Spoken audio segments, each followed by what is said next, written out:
my dear students, welcome back. In our previous session, we discussed about matter. Matter is anything that occupies space and has mass. We already discussed about the three states of matter in a scientific way based on their properties: shape and volume, compressibility, rigid or fluid. Do they fill the container completely? Do you all remember that? Okay, very good. You are familiar with the three states of matter, am I right? But students, matter is also found in states other than these three. The fourth state of matter is plasma. Matter is found in plasma state in the central part of the sun and other stars. Plasma is a state of matter in which the particle exists in ionized state at very high temperature. The fifth and sixth state of matter are named Bose-Einstein condensate and fermionic condensate respectively. Another state of matter is superfluid state. All these states can be generated in the laboratory only under special conditions. Next, we are going to discuss about the change of state.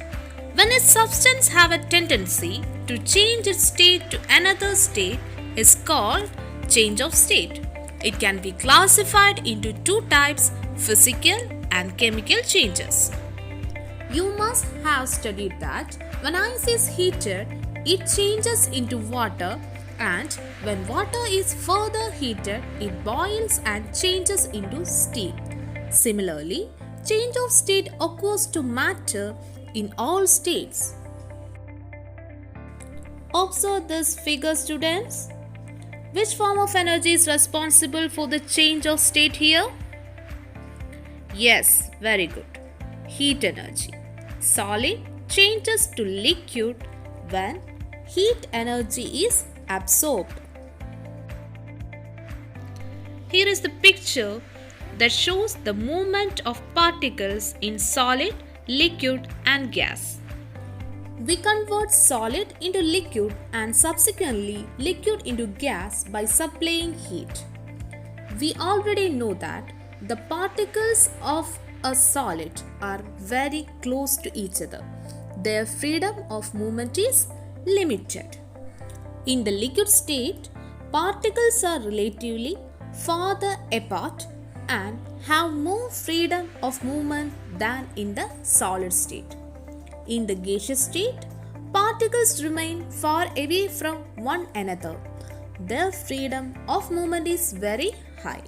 So we can say that the difference in temperature causes the change of state, and when heat is absorbed, energy of particles increases and the distance between the particles also increases. And about the attraction between the particles, it decreases and the movement of particles increases. So students, in all states, when heat is provided, the energy and movement of particle increase while attraction among the particle decreases. Once more children, in all states, when heat is provided, the energy and movement of particle increases while attraction among particle decreases. Next, we are going to discuss about the conversion process in the change of state.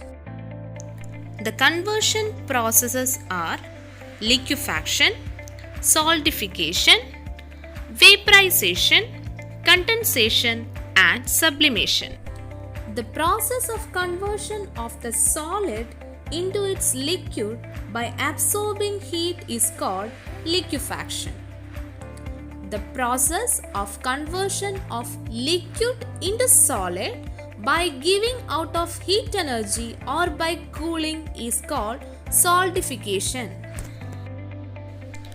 The process of conversion of liquid into its vapor at a constant temperature is called as boiling or vaporization. The process by which gaseous state or vapor changes into liquid state on cooling is called condensation. The next one is sublimation. Certain solids on heating or without heating directly changes into their vapor state without passing through the liquid state. This process is called sublimation. So students, it's time to wind up our today's session. Today we discussed about plasma and other states of matter and about the conversion processes in change of state. That's all for today. Thank you.